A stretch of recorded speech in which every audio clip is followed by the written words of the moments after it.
ഓർമ്മയിൽ ഇപ്പോഴുമുണ്ട് അച്ഛൻ്റെ കൈപിടിച്ച് ആനവണ്ടിയിൽ കയറി സ്കൂളിലേക്കുള്ള ആദ്യ യാത്ര.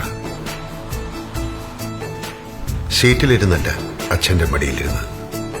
ലോകം പിന്നിലേക്കും ഞങ്ങൾ മുന്നിലേക്കും പോകുന്നത് അത്ഭുതത്തോടെ നിന്റെ ജാലകങ്ങളിലൂടെ ഞാൻ കണ്ടു. ജീവിതത്തിൽ എപ്പോഴും മുന്നോട്ടായിരിക്കണം പോവേണ്ടത് എന്ന പാഠം ഞാൻ പഠിച്ചത് ആ കാഴ്ചയിൽ നിന്നായിരിക്കാം.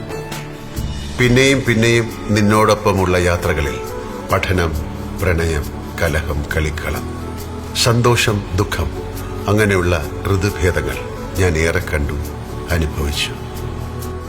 ഇപ്പോഴും KSRTC ബസ്സുകൾ എൻ്റെ കാറിനെ കടന്നു പോകുമ്പോൾ ചിലപ്പോഴൊക്കെ ഞാനൊന്ന് തിരിഞ്ഞു നോക്കാറുണ്ട്. ആ നോട്ടം കടന്നുപോയ സഞ്ചാരപാതകളെ എന്നെ ഓർമ്മിപ്പിക്കുന്ന ഒന്നാണ്.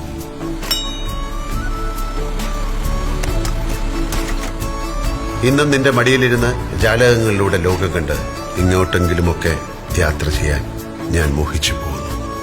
മലയാളിയുടെ സഞ്ചാര വഴികളിലൂടെ നിന്റെ ശുഭയാത്ര ഇനിയും തുടരട്ടെ എന്ന് ഞാൻ ആശംസിക്കുന്നു.